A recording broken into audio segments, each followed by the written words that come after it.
കാര്യം പറഞ്ഞല്ലോ, സുരേഷ് അണിയൂർ എന്നയാൾ 1,79,765 രൂപ അംബികാദേവിയുടെ അക്കൗണ്ട് നിക്ഷേപിച്ചിട്ടുണ്ട്. ഇത് ചിട്ടി പിടിച്ച തുകയാണെന്നാണ് രേഖകൾ. എന്നാൽ ഇയാൾ ഓഡിറ്റ് കാലയളവിൽ പിന്നീട് ഒരിക്കലും ചിട്ടി പിടിച്ച് അടച്ചു തീർത്തിട്ടില്ല. ഇങ്ങനെ കുറെ ആരോപണങ്ങൾ ഈ ഓഡിറ്റ് വലിയ രീതിയിലുണ്ട്. ആഡിറ്റ് റിപ്പോർട്ട് പറയാത്ത കാര്യങ്ങളുമുണ്ട്. ആഡിറ്റ് റിപ്പോർട്ടിൽ പറയാത്ത കാര്യങ്ങളുണ്ട്. ഓരോ സുരേഷിന്റെ മാത്രമല്ല, ഈ സജാദുമായി ബന്ധപ്പെട്ട വീണ്ടും അത് അവരോധിക്കുകയാണ്. സജാദുമായി ബന്ധപ്പെട്ട നസീർ ജിഹാഷ നസീർ, ഒന്ന് ഓർമ്മിച്ചോളണം, നസീർ ജിഹാഷ നസീർ എന്നിവർ വായ്പ എടുത്തിട്ടുണ്ട്.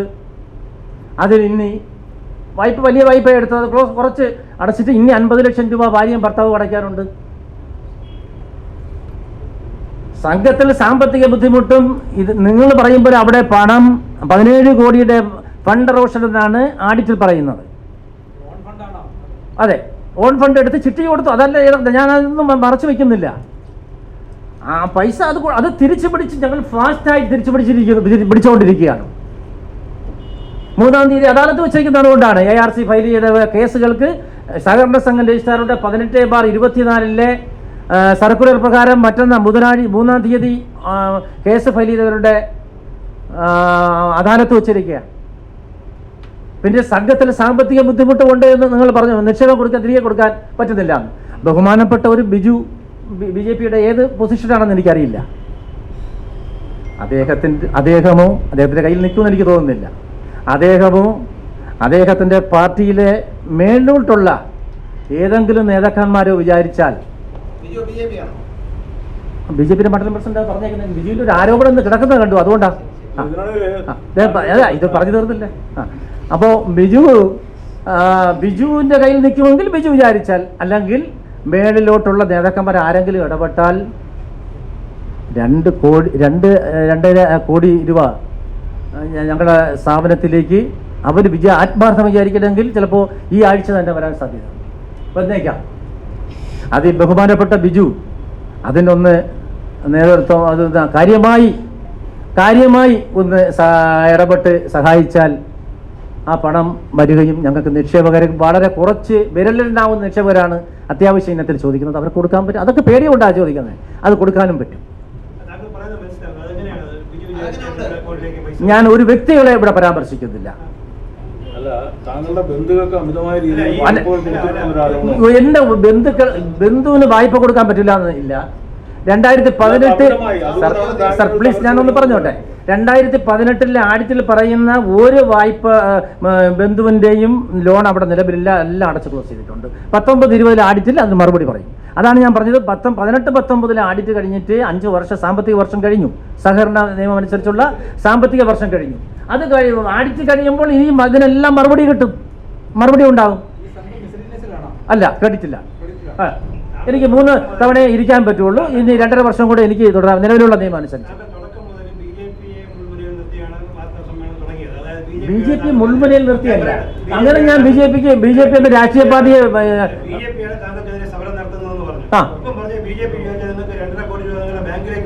അതെ, അതായത് വിവിധ തരത്തിലുള്ള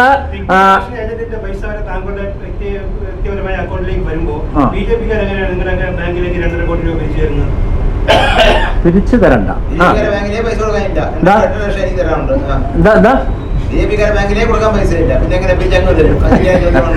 ഞാൻ ഈ അവസരത്തിൽ അതാണ് ഞാൻ പറഞ്ഞത്. അതെ, BJP എന്ന് ഞാൻ നിങ്ങൾ എന്നെ കൊണ്ട് പറയിപ്പിക്കരുത്. ബിജുവിന്റെ പത്രസമ്മേളനം ഈ വാർത്ത അതെ ഞാൻ പറയണം, അതാണ് പറയുന്നത്. ബിജുവിന്റെ ആരോപണം ഇന്ന് ഒരു പത്രത്തിൽ വന്ന സ്ഥിതിക്ക് എനിക്കത് പറയാതിരിക്കാൻ നിവർത്തിയില്ലാത്തത് കൊണ്ടാണ് ഞാൻ പറഞ്ഞത്. ബിജുവിന്റെ കയ്യിൽ നിൽക്കുമെന്ന് എനിക്ക് തോന്നുന്നില്ല. ഞാൻ അതിന്റെ മുകളിലുള്ള നേതാക്കന്മാരുമായി ബന്ധപ്പെട്ടിട്ടുണ്ടായിരുന്നു.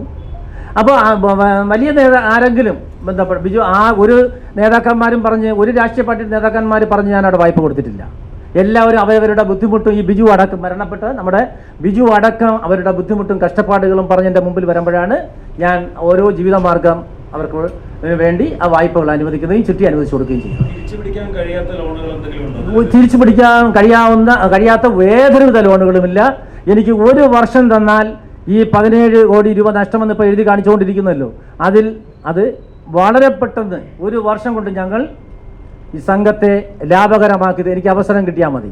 അവസരം തരുമൊക്കെ സഹകരണ വകുപ്പ് അതിന്റെ ന്യായാന്യായത്തിലേക്ക് നോക്കേണ്ടത്. ഇന്ന് ഇപ്പോ മന്ത്രി വാസവൻ നിയമസഭയിൽ കൊടുത്ത മറുപടി പ്രകാരം കടകംപള്ളി സുരേന്ദ്രന്റെ സബ്മിഷനുള്ള മറുപടിയാണ്. സംഘം പ്രസിഡന്റിന്റെ ഭാഗത്തുനിന്നുണ്ടായത് നിഷേധാത്മക നിലപാടാണ്. ഇക്കാര്യത്തിൽ പ്രാഥമിക അന്വേഷണത്തിൽ തന്നെ ഇക്കാര്യം ബോധ്യപ്പെടുത്തിയിട്ടുണ്ട്. കൂടുതൽ അന്വേഷണത്തിലേക്ക് കടക്കുമെന്നാണ് ഇന്ന് കൊടുത്ത മറുപടി. താങ്കളുടെ ഭാഗത്ത് നിന്ന് ഇത്തരത്തിലുള്ള ഒരു നടപടി ഉണ്ടായിട്ടുണ്ട് എന്ന കാര്യം ഈ അന്വേഷണത്തിൽ ബോധ്യപ്പെട്ടിരിക്കുന്നു സഹകരണ വകുപ്പ്. ഏത് നടപടിയാണ്? നടപടി ഏതെങ്കിലും സ്പെസിഫൈ ചെയ്യുന്നുണ്ടോ? നടപടി ഏതാണെന്ന് ഉണ്ടോ? അതാണ് ആ നടപടി ഏതാണെന്ന് പറയുന്നില്ല പ്രസിഡന്റിന്റെ ഭാഗത്തുനിന്ന്. അല്ല, അതാണ് പ്രാഥമികം എന്ന് പറയുമ്പോൾ 18ന്റെ കാര്യമാണ് പറയുന്നത്. 18 കഴിഞ്ഞിട്ട് വർഷം ഇത്രയായി. ആഡിറ്റ് റിപ്പോർട്ടിൽ 18 ആഡിറ്റ് ചെയ്ത ആളും ഒരു പ്രത്യേക രാഷ്ട്രീയ പാർട്ടിയുടെ പൂജപ്പുരയിൽ താമസിക്കുന്ന ആഡിറ്ററാണ്. അവരൊരു BJP-ക്കാരിയാ. ഡിപ്പാർട്ട്മെന്റ് വരുമ്പോൾ വേറെ എന്തെങ്കിലും പാർട്ടി ആയിരിക്കാം. അതെനിക്ക് ഞാൻ ആരും ഇപ്പോൾ അതിന് പറയുന്നില്ല. ആഡിറ്ററും ഞങ്ങളും തമ്മിൽ വളരെ ടക്കോഫാർ ഉണ്ടായി എക്സിറ്റ് മീറ്റിങ്ങിൽ. അപ്പോൾ അവർ ചില പോർഷൻ വെറുതെ വിട്ടേക്കുന്നു. അത് ആ 16-ലെടുത്ത ലോണുകൾ അടച്ചു തീർന്നിട്ടില്ല. അതൊന്നും ആഡിറ്റ് റിപ്പോർട്ടിൽ പരാമർശിച്ചിട്ടില്ല. ഉണ്ട് എന്ന് ഞാൻ പറയുന്നില്ല. ഈ മരണം അല്ല, ഈ മരണത്തിന്റെ ഇത് അവരാണ് ഏറ്റെടുത്തത് എന്ന് ഞാൻ മനസ്സിലാക്കുന്നു ചാനലുകൾ കണ്ടപ്പോൾ. ഞാൻ ബാഗ് അടിച്ചതാണ്. നാട്ടുകാരല്ല, BJP-യുടെ പേരിൽ മാത്രമല്ല, BJP-യുടെ ആയി ബന്ധപ്പെട്ട് നിൽക്കുന്ന ആൾക്കാരാണ് അതിന് നേതൃത്വം കൊടുക്കുന്നത് എന്ന് വീഡിയോ ക്ലിപ്പിൽ നിന്ന് ഞാൻ മനസ്സിലാക്കി.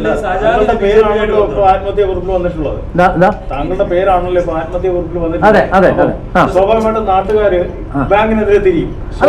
അതെ, അതുകൊണ്ടാണ് ഞാൻ ഒന്നും പറയുന്നില്ലല്ലോ. രാഷ്ട്രീയ പാർട്ടിയുടെ പേരിൽ മാത്രം എങ്ങനെയാണ് താങ്കൾ കൊണ്ടുവരുന്നതെന്നാണ് ഞാൻ രാഷ്ട്രീയ പാർട്ടിയുടെ പേരിൽ മാത്രമല്ല, ഞാൻ ഇന്ന് ആ രാഷ്ട്രീയ പാർട്ടിയുടെ പേര് പരാമർശിക്കാൻ കാരണം ഞാൻ ആമുഖമായി തന്നെ പറഞ്ഞു. BJP-യുടെ മണ്ഡലം പ്രസിഡന്റ് BH ബിജു ആരോപണം ഉന്നയിച്ചിരിക്കുന്നത് കൊണ്ടാണ് സഹകരണ വകുപ്പ് നടപടിയെടുക്കുന്നില്ല സഹകരണ സംഘത്തിനെതിരെ. അതുകൊണ്ടാണ് ഞാൻ ആമുഖമായി ആദ്യമേ പറഞ്ഞത്. ഞാൻ ഓരോന്നിലേക്ക് കടന്നു വരാമെന്ന് പറഞ്ഞത്. ഞാൻ ഒരു രാഷ്ട്രീയ പാർട്ടിയും ഹരാസ് ചെയ്യാൻ ശ്രമിക്കുന്നതല്ല. ഒരു രാഷ്ട്രീയ പാർട്ടിയുടെയും നേതാക്കന്മാർ പറഞ്ഞ് ഞാൻ അവിടെ വായ്പ കൊടുത്തിട്ടുമില്ല. ഞാൻ പറയുന്നത് എൻ്റെ അടുത്ത് വിവിധ ആവശ്യങ്ങൾക്ക് അനുസരിച്ച് ആൾക്കാർ വന്നു ബുദ്ധിമുട്ടും പ്രയാസം പറയുമ്പോൾ ഞാൻ വായ്പ കൊടുത്തു. അതായിരിക്കും മന്ത്രി ഉദ്ദേശിക്കുന്നത്. അത് ചിലപ്പോൾ ക്രമം വിട്ടു കൊടുത്തതായിരിക്കാം എന്നാ പറയുന്നത്.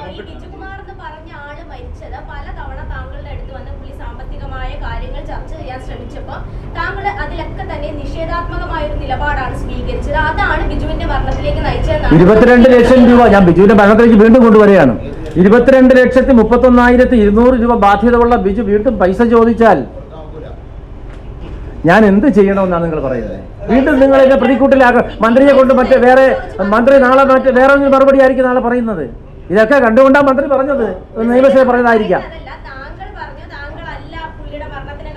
അത് ഞാൻ എൻ്റെ 1% എങ്കിലും ഇടപെടൽ ആ മരണകാരണത്തിന് ഹേതുവായിട്ടുണ്ടെങ്കിൽ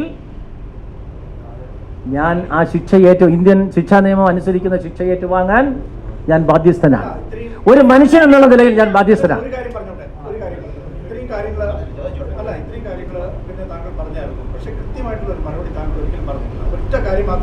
എന്തിനാണ് കൃത്യമായി മറുപടി പറയാതെ?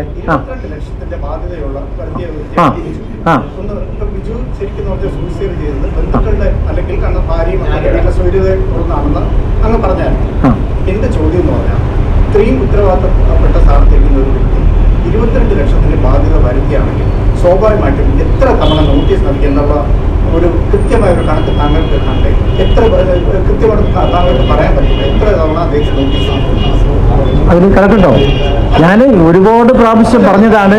ഇന്നിവിടെ ലേറ്റ് വരാൻ ഒരുപാട് തവണയെന്ന് മാത്രം പറഞ്ഞു. അങ്ങനെ പറഞ്ഞിട്ട് കാര്യമില്ല. ഞാൻ പറഞ്ഞിട്ട് അതിനാണ് മറുപടി പറയുന്നത്. അതിന്റെ റെക്കോർഡ്സ് എടുത്ത് ഇന്ന് കൊണ്ടുവരാൻ ബാങ്കിൽ നിന്നത്തെ അവസ്ഥ, ഇന്നത്തെ സാഹചര്യം വളരെ മോശമാണ്. ജീവനക്കാർക്ക് അത് പുറത്തു കൊണ്ടുവരാൻ പറ്റുന്നില്ല. അനവധി തവണ നോട്ടീസ് അയച്ചിട്ടുണ്ട്. അത് റെക്കോർഡ്സ് നോക്കിയാൽ ഞാൻ പ്രസിഡന്റാണ്. റെക്കോർഡ്സ് ഓഫീസ് ലെഡ്ജറുകൾ പരിശോധിക്കാം. നോക്കേണ്ട ജോലി എനിക്കല്ലല്ലോ.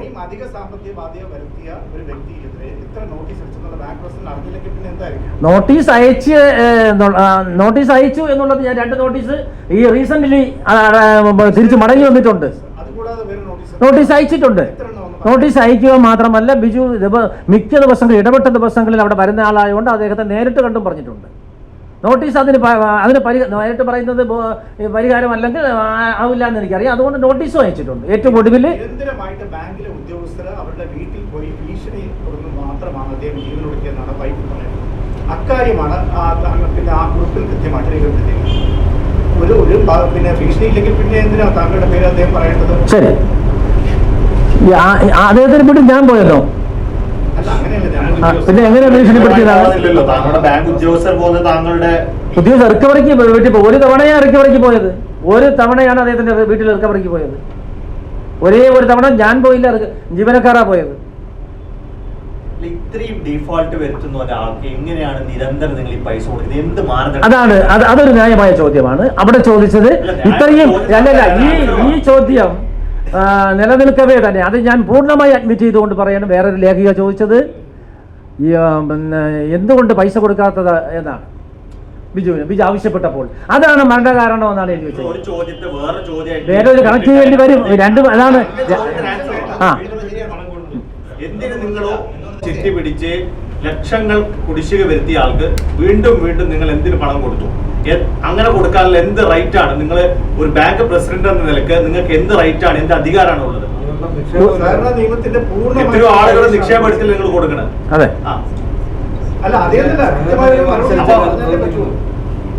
ഇവിടെ സംഭവിച്ചത് 10 ലക്ഷത്തിന്റെ ഒരു ചിട്ടി പിടിക്കാൻ അദ്ദേഹം വളരെ, അതാണ് ഞാൻ പറഞ്ഞത്, വീട്ടിൽ അസ്വസ്ഥത ഉണ്ട് എന്ന് പറഞ്ഞു. അപ്പോൾ ഞാൻ കാരണം ഒരാൾ മരണപ്പെടേണ്ട, സംഘം കാരണം, ഞാനല്ല, സഹകരണ സ്ഥാപനം കാരണം, ഇത് നിരന്തരം ബാങ്കുമായി ബന്ധം പുലർത്തുന്ന ഒരു പയ്യൻ നേരത്തെ ഇന്നിപ്പോൾ ആത്മഹത്യ ചെയ്യുന്നതിന് മുമ്പ് ആത്മഹത്യ ചെയ്യുമായിരുന്നു. ഞാൻ ഇടപെട്ട് അതുവരെ പിടിച്ചു നിർത്തിയില്ല എങ്കിൽ ആത്മഹത്യ ഉണ്ട്, ജീവിക്കാൻ പറ്റാത്ത അവസ്ഥയാണെന്ന് എൻ്റെ അടുത്ത് പലതവണ പറഞ്ഞിട്ടുണ്ട്. അതുകൊണ്ടാണ് ഒരു ചിട്ടി പിടിച്ച്, സാർ ഞാനൊന്ന് പറഞ്ഞോട്ടെ, ഒരു ചിട്ടി പിടിച്ച് അതിൻ്റെ ലോൺ ക്ലോസ് ചെയ്തത്. നേരത്തെ ഉണ്ടായിരുന്ന ഒരു 4 ലക്ഷത്തിന്റെ ലോൺ ക്ലോസ് ചെയ്തത് അതുകൊണ്ടാണ്. 2014 തൊട്ട് 22 ലക്ഷം രൂപ വരെ എത്തിയല്ലോ. ലോൺ ക്ലോസ് ചെയ്തിട്ടും 22 ലക്ഷം രൂപയുടെ ബാധ്യതയുണ്ടെന്ന് താങ്കൾ തന്നെ പറയുന്നു. 22 ലക്ഷം രൂപയുടെ ബാധ്യത കൊണ്ട് വെറുതെ ഓവർ ദി ഇയേഴ്സ് ഉണ്ടായതല്ലേ. ഇതിന്റെ വരുമ്പോ നിങ്ങൾ കൊടുക്കാതിരിക്കേണ്ട ഉത്തരവാദിത്വം നിങ്ങൾക്കില്ലേ? ഞാൻ പറഞ്ഞിരുന്നു അദ്ദേഹത്തിന്റെ അടുത്ത് കയറിക്കിടക്കാടം നഷ്ടപ്പെടുമെന്ന്. അദ്ദേഹത്തിന്റെ ഓരോ പൈസ കൊടുക്കുമ്പോഴും കയറിക്കിടക്കാടം നഷ്ടപ്പെടാൻ സാധ്യത കൊണ്ട് ബിജു, അത് ചോദ്യത്തിന്റെ ഉത്തരമാണ് ഞാൻ പറയുന്നത്. അത് ഇവിടെ ചോദിച്ചതിനാണ് 22,31,000 രൂപ 31,200 രൂപയോളം ബാധ്യത കയറിയപ്പോൾ അവിടെ വെച്ച് വീണ്ടും പൈസ ചോദിച്ചപ്പോൾ കൊടുക്കാൻ പറ്റിയില്ല. അതുകൊണ്ടാണ് വീണ്ടും പൈസ കൊടുക്കാത്തത്. അത് വീട്ടുകാർക്ക് അറിയില്ല. വീട്ടുകാർ ആരും ഇന്ന് വരെ സ്ഥാപനത്തിൽ വരികയോ സംസാരിക്കുകയോ ചെയ്തിട്ടില്ല.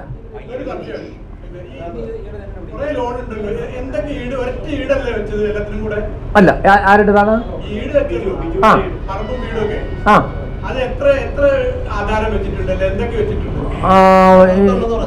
ആധാരം ഉണ്ട്, അല്ല, ഒന്നിലധികം ആധാരങ്ങളുണ്ട്. ഒന്നിലധികം ആധാരം വെച്ചാണ് പല വായ്പ. എന്താ, എത്ര സെന്റ് ഭൂമി, അങ്ങനെ ഒരു അളവുണ്ടാവുമല്ലോ. അത് എത്രയാണ്? 1 ഏക്കർ വസ്തു ഉള്ളതുണ്ട്, 50 സെന്റ് ഉള്ളതുണ്ട്, 60 സെന്റ് ഉള്ളതുണ്ട്. ബിജുവിന്റെ കാര്യമല്ല ഞാൻ പറഞ്ഞത്. ബിജുവിന്റെ കാര്യമാണ് ചോദിച്ചത്. ഒരു പ്രമാണത്തിൽ ലോൺ കൊടുത്തത് 4 ലക്ഷം രൂപ. ലോൺ കൊടുത്തത് 4 ലക്ഷം രൂപ. ഇത് ഈ വസ്തു ഇരിക്കുന്നത് കണ്ടുകൊണ്ടാണ്. ഈ അദ്ദേഹത്തിന്റെ വസ്തു 5 സെന്റ് വസ്തുവും ഈ 2 നിലയാണോന്ന് അറിയില്ല. ആ വീട് ഉൾപ്പെടുന്ന വസ്തു കൊടുത്തേക്കുന്നു. 5, അതെ, അത് റിക്കവർ ചെയ്തെടുക്കാൻ പറ്റും. അതെ, ഒരു ബാധ്യത സാർ, ഒരു ബാധ്യത തീർത്തു. ചിട്ടി പിടിച്ച് ഒരു ബാധ്യത തീർത്തു. ലോൺ വീട് വെച്ചതിന്റെ അതാ ഈ വസ്തു ഇരിക്കുന്നത് കൊണ്ട് ആ പൈസ പിന്നെ പിന്നെ കൊടുത്തത്. ഞാൻ വേറൊരു കാര്യം ചോദിച്ചോട്ടെ, നിങ്ങൾ ഇപ്പം ഒരു വസ്തു കൊണ്ട് ഒരാൾ പണയം വെച്ചു, ഓൾറെഡി അതിനൊരു മൂല്യത ഉണ്ടെങ്കിൽ മാത്രമല്ലേ അത്രയും രൂപ കൊടുക്കത്തുള്ളൂ. വസ്തുവിന്റെ മൂല്യം അന്വേഷിക്കാൻ ബാങ്കിലെ ഉദ്യോഗസ്ഥരുണ്ടല്ലോ, ഉണ്ട്. അപ്പൊ താങ്കളത് പറയണമല്ലോ. അത് പറഞ്ഞിട്ടുണ്ട്, അതനുസരിച്ചാണ് കൊടുത്തിട്ടുള്ളത്. റിക്കവറി ചെയ്ത് എടുക്കാൻ പറ്റാത്ത രീതിയിൽ ഒരുവിധ വായ്പയും അവിടെ കൊടുത്തിട്ടില്ല. ഏതെങ്കിലും വസ്തുവിന്റെ വാല്യുവേഷൻ ഇല്ലാതെ പണം അധികം കൊടുത്തിട്ടുണ്ടെങ്കിൽ എന്ന് ഉദ്യോഗസ്ഥന്മാർ ഞങ്ങളെ ബോധ്യപ്പെടുത്തുകയാണെങ്കിൽ അത് തിരിച്ചു പിടിക്കാൻ പ്രസിഡന്റ് എന്നുള്ള നിലയിൽ ഞാൻ പ്രസിഡന്റ് ഒപ്പിടാതെ ഒരു ലോൺ സ്വാഭാവികമായിട്ട് ഒരു ചിട്ടി വെക്കുന്ന സമയത്ത് ഒരു പ്രമാണം വെച്ച് കഴിഞ്ഞാൽ പിന്നെ വീണ്ടും വീണ്ടും ചിട്ടി വെക്കുമ്പോഴെല്ലാം അതേ പ്രമാണം കൺവിറ്റഡ് ആണോ? ഒന്ന് ക്ലോസ് ചെയ്യുമ്പോൾ അതിന് അല്ല, അത് ഒരു ലോൺ ക്ലോസ് ചെയ്തു 4 ലക്ഷം. ചിട്ടിയിൽ ഇതിലിപ്പോ ഉള്ള ചിട്ടിയിൽ ഏറ്റവും വലിയ ഇതെന്ന് പറയുന്നത് ഏറ്റവും ഇപ്പൊ അവിടെ പിടിച്ച ചിട്ടിയും മുമ്പുള്ള ഒരു 7 ലക്ഷം രൂപയുടെ ചിട്ടിയാണ്. അത് ഇപ്പൊ 5% അതിന്റെ ചിട്ടി മാത്രമേ ഉള്ളൂ. വന്നതാണ് ഈ ഭൂമിയിൽ അത് പിടിച്ചെടുക്കാൻ ഉത്തമ ബോധ്യമുള്ള ഈ ബിജുവിനെ കൊണ്ട് ബിജു പൈസ അടച്ചില്ല എങ്കിൽ ഈ വസ്തു ഈടാക്കി നിയമ നടപടികൾക്ക് വിധേയമാക്കി ഈടാക്കാൻ പറ്റുമെന്ന് ഉത്തമ ബോധ്യമുള്ളത് കൊണ്ട് തന്നെയാണ് കൊടുത്തത്. ഞാൻ ചോദിക്കുന്നതല്ല, ഒരേ വസ്തുവിൽ തന്നെ പല തവണ ഇത്തരത്തിൽ പണം കൊടുക്കാൻ പറ്റുമോ? അല്ല, ആ വസ്തു ഞാൻ ഇരിക്കുമ്പോൾ അതിന് കൊടുക്കാൻ കഴിയാത്ത എന്താ? ആ വസ്തു പ്രകാരം അയാൾ അടച്ചില്ല, ലോണി അടച്ചില്ല എങ്കിൽ വസ്തു ഞങ്ങൾക്കറിയാം വസ്തുവിന് വാല്യൂഷൻ എത്രയാണ്. ഈ 22 ലക്ഷം രൂപ 22 ലക്ഷത്തി 31,000 രൂപ നിലവിലെ സെക്യൂരിറ്റി അനുസരിച്ച് ഞങ്ങൾക്ക് തിരിച്ചു പിടിക്കാൻ കഴിയും എന്ന് ഉത്തമ വിശ്വാസം സഹകരണ സംഘത്തിലുണ്ട്. ഒരു വസ്തുവിന് മേൽ നിരന്തരം പൈസ കൊടുക്കാനുള്ളത് ഉണ്ടെന്നാ ചോദിച്ചത്.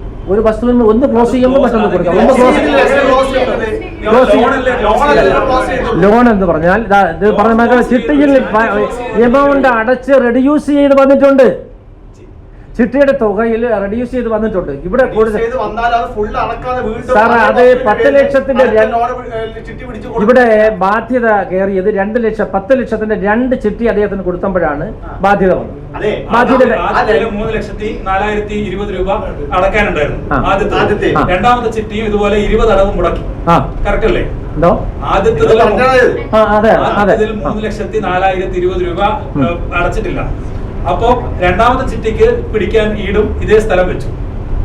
നിലവിൽ ആ പൈസ വെച്ചിട്ടല്ലേ ചിട്ടി പിടിച്ചത്, സ്ഥലം വെച്ചു. അതിനുശേഷം രണ്ടാമത്തെ ചിട്ടി 10 ലക്ഷത്തിന്റെ പിടിച്ചിരിക്കുന്നത് അതേ ഇത് പിടിച്ചിട്ടാണ്. അല്ല, അതിലൊരു ലോൺ ക്ലോസ് ചെയ്തുകൊണ്ട് ചിട്ടി എപ്പോഴും ക്ലോസ് ചെയ്യാൻ ബാക്കിയിരിക്കില്ലേ? ചിട്ടി എപ്പോഴും പഴയ ചിട്ടി ക്ലോസ് ചെയ്യാൻ ബാക്കിയിരിക്കുന്ന സമയത്തല്ലേ നിങ്ങൾ രണ്ടാമത്തെ ചിട്ടിയും കൊടുത്തത്? അതിന് രണ്ടിനും ഒരേ പിന്നെ ഈടല്ലേ വെച്ചിരിക്കുന്നത്. അത് വാല്യൂഷൻ ഉള്ളത് കൊണ്ടാണ് കൊടുത്തത്. വസ്തു ഈടാക്കും. അതെങ്ങനെ വെച്ചു? നമ്മൾ ബാങ്കിൽ ഞാനൊരു 5 സെന്റ് സ്ഥലം വെച്ച് സ്ഥലത്തിന്റെ ആധാരം വെച്ച് ഒരു 5 ലക്ഷം രൂപ എടുത്തു. അതടക്കം പിന്നെ അതേ ലാൻഡ് വെച്ചിട്ട് എനിക്ക് അങ്ങനെ അതേ ബാങ്കിൽ നിന്ന് പൈസ എടുക്കാൻ പറ്റാ? അല്ല, അത് വാല്യൂഷൻ അല്ലേ നോക്കണ്ടേ വസ്തുവിന്റെ? അല്ല, വസ്തുവിന് വാല്യൂഷൻ ഉണ്ടോ? വസ്തുവിന് ഒരു വസ്തു വച്ച് നിരവധി വായ്പകൾ ഇത് കൊടുത്ത് ഒന്ന് ക്ലോസ് ചെയ്തത് കൊണ്ടാണ് അതിന് വീണ്ടും ചിട്ടി പൈസ കൊടുത്തത്. ചിട്ടിയല്ല ക്ലോസ് ചെയ്തത്. ഞാൻ നിങ്ങൾ ഈ പുകമറ സൃഷ്ടിക്കുന്ന എന്തിനാണ്? അല്ലല്ല, ഞാൻ പറഞ്ഞു തരട്ടെ. ഞാൻ പറയുന്നത് വ്യക്തമാണ്. പറഞ്ഞതനുസരിച്ച് ഒരു ചിട്ടിയും ഈ മരിച്ച ബിജുകുമാർ ക്ലോസ് ചെയ്തിട്ടില്ല, തിരിച്ച് മുഴുവനായി സെയിം ഈട് വെച്ച് വീണ്ടും വീണ്ടും ഇത്രയും ലക്ഷക്കണക്കിന് രൂപ എങ്ങനെയാണ് കൊടുക്കുന്നത്? തീർന്നോ? മറുപടി പറയട്ടോ? മറുപടി പറയാ. നിങ്ങൾ ഭീഷണി രൂപത്തിൽ ചോദിക്കരുത്. എല്ലാത്തിനും ഞാൻ മറുപടി പറയാൻ തന്നെയാണ് വന്നത്. ക്ലാരിറ്റി വരുത്താൻ തയ്യാറുമല്ല. തുടർച്ചയായി ചിട്ടി പിടിക്കാൻ ഒരു ഈട് വെക്കുകയും അതിലെല്ലാം ഈ തിരിച്ചടവ് പെൻഡിങ് വരികയും ചെയ്തു.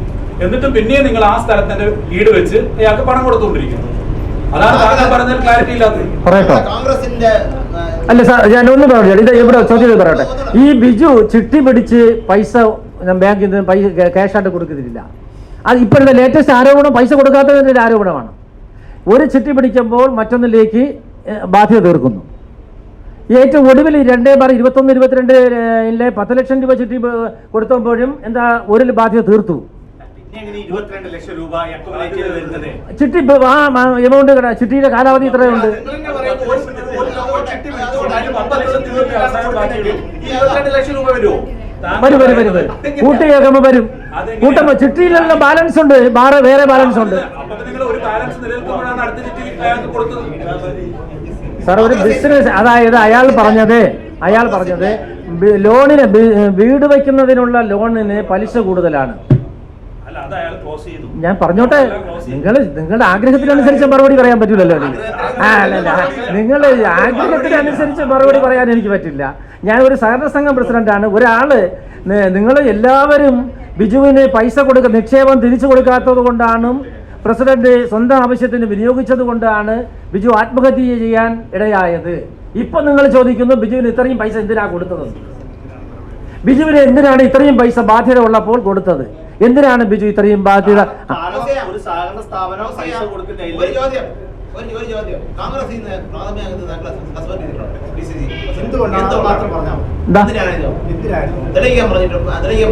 കോൺഗ്രസ് പാർട്ടിയുടെ ആരാണ് സസ്പെൻഡ് ചെയ്യുന്നത് അറിയാമോ? പാലോട് ജില്ലാ കോൺഗ്രസ് കമ്മിറ്റിയുടെ അധ്യക്ഷനാണ് അദ്ദേഹം. ഇതുവരെയും അദ്ദേഹമോ ബന്ധപ്പെട്ട ഓഫീസിൽ നിന്നും ആരും എന്നെ അറിയിച്ചിട്ടില്ല. ഒരു മാധ്യമ പ്രവർത്തക എൻ്റെ വീട്ടിലിരിക്കുമ്പോൾ, എൻ്റെ ഇന്റർവ്യൂ ചെയ്തുകൊണ്ടിരിക്കുമ്പോഴാണ് ഞാൻ ഈ വാർത്ത ഇങ്ങനെ വന്നിട്ടുണ്ട് എന്ന് പറഞ്ഞു. ഒരാൾ ഞാൻ പറഞ്ഞു തരട്ടെ, ഒരാള് താങ്കൾക്ക് പ്രാഥമിക അന്വേഷണത്തിൽ താങ്കളുടെ ഭാഗത്ത് നിഷേധാത്മക സമീപനം ഉണ്ടായെന്ന് പറഞ്ഞു. അപ്പൊ 3 പാർട്ടികളും താങ്കൾക്കെതിരാണ്. എന്തുകൊണ്ടാണ് ഇവർ? ഞാൻ അദ്ദേഹം ചോദിച്ചതിന് മറുപടിയാണ് പറയുന്നത്. അത് പറഞ്ഞു, അതിന് മറുപടി പറഞ്ഞോട്ടെ. അതിന് പറയണ്ടേ, മറുപടി കേൾക്കണ്ടേ? അദ്ദേഹം കോൺഗ്രസ് പാർട്ടിയിൽ നിന്ന് ഒരാളെ കൊന്ന് മരണപ്പെട്ടതിന്റെ പ്രതിസ്ഥാനത്ത് ഒരു കോൺഗ്രസ്സുകാരൻ നിൽക്കുന്നു എന്ന് മാധ്യമങ്ങൾ ഇങ്ങനെ പറഞ്ഞുകൊണ്ടിരിക്കുമ്പോൾ കോൺഗ്രസ് നേതൃത്വത്തിന് അതല്ലേ ചെയ്യാൻ പറ്റൂ? അവര് എന്നെ ചോദിച്ചാൽ ഞാൻ ബോധ്യപ്പെടുത്തും. ചോദിച്ചില്ല, ഒരു വിശദീകരണവും ചോദിച്ചില്ല. ഞാൻ ആധികാരികമായി പറയുന്നു, എന്നെ അറിയിച്ചിട്ടില്ല. എന്താ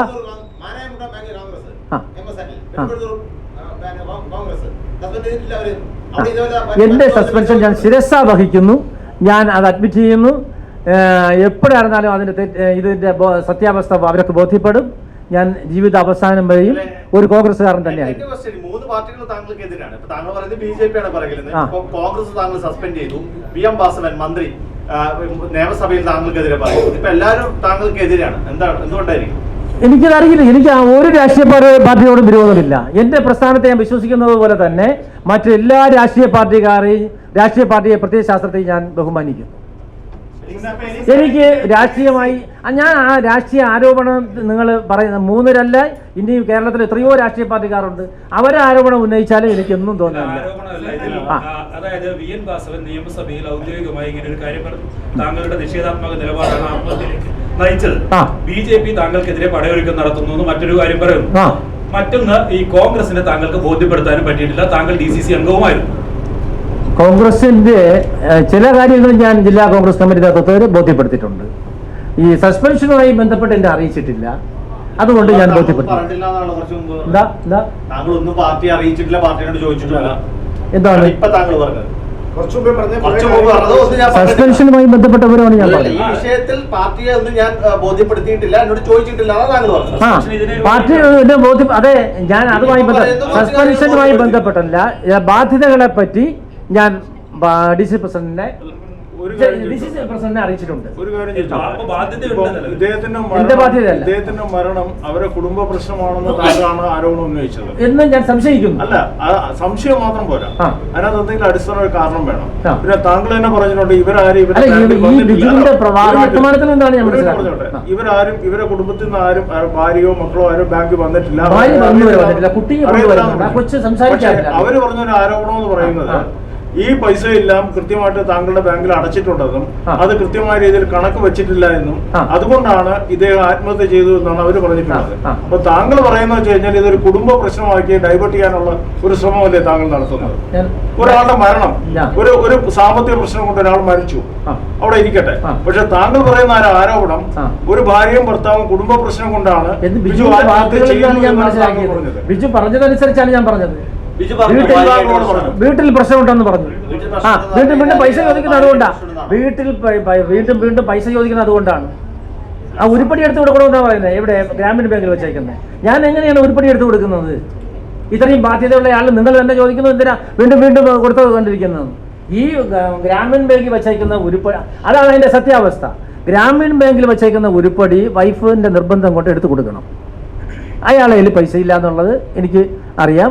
അതേ നമ്മളെ ബാങ്കിന് നിരന്തരം വന്നുകൊണ്ടിരിക്കുന്നത്. ജീവനക്കാർ എങ്ങനെ കൊടുക്കും? വൈഫുമായിട്ട് ഞങ്ങൾക്ക് ഏതൊരു ബന്ധവുമില്ല. ബിജുവിന്റെ വൈഫ് അവിടെ വന്നിട്ടുമില്ല. കുടുംബ പ്രശ്നമാണെന്ന് വെച്ച് കഴിഞ്ഞാൽ അങ്ങനെയാണെങ്കിൽ എന്റെ മരണ കാരണം എന്റെ ഭാര്യയും മക്കളുമാണ്, അല്ലെങ്കിൽ ഇന്നാരാണ്, പിന്നെ താങ്കളുടെ പേര് മാത്രം എങ്ങനെയാ മെൻഷൻ ചെയ്ത് പറഞ്ഞത്? മരിച്ച ആൾ ഒരിക്കലും എഴുതി വെക്കുമോ എന്റെ സ്വന്തം ഭാര്യയെ കുറിച്ച്, മക്കളെ കുറിച്ച്? പൈസ എന്റെ ഈ ആരോപണം, ഈ പൈസ കൊടുക്കാത്തതിന്റെ ആരോപണം അവിടെ ബോധിപ്പിക്കുന്നത് അങ്ങനെയാ. പ്രസിഡന്റ് പൈസ തന്നില്ലെന്നാണ്. ഈ പ്രസിഡന്റിനെ ഫോക്കസ് ചെയ്യുന്നില്ല. പ്രസിഡന്റിനെ ഫോക്കസ് ചെയ്യുന്നത് അത് പുള്ളി എഴുതിയതാണോ എന്നാണ് ഞാൻ, അതിന് സംശയം ഉണ്ടെന്ന് ഞാൻ പറഞ്ഞല്ലോ. പുള്ളിയാണോ എഴുതിയതെന്ന് അത് അന്വേഷിച്ച് കണ്ടെത്തട്ടെ. എന്നാണ് എനിക്കറിയാൻ പറ്റില്ല. കയ്യക്ഷരം നോക്കണം. കയ്യക്ഷരം നോക്കി ആരാണെന്ന് കണ്ടുപിടിക്കണം. ബിജു ആണോ എഴുതിയതെന്ന് കണ്ടുപിടിക്കണം. തിരിച്ചു പിടിക്കുമോ? അതിൽ ഒരു സംശയവും വേണ്ട. അത് ആരൊക്കെ ആയിരുന്നാലും അതിനകത്ത് ഏതൊരുവിധ ഇതുമില്ല. കോടിക്കണക്കിന് ബാധ്യത എടുത്തവർ ഉണ്ട്. അത് തിരിച്ചു പിടിക്കാൻ കഴിയുമെന്ന് എനിക്ക് ഉത്തമ ബോധ്യമുണ്ട്. അത് തിരിച്ചു പിടിച്ചിരിക്കും.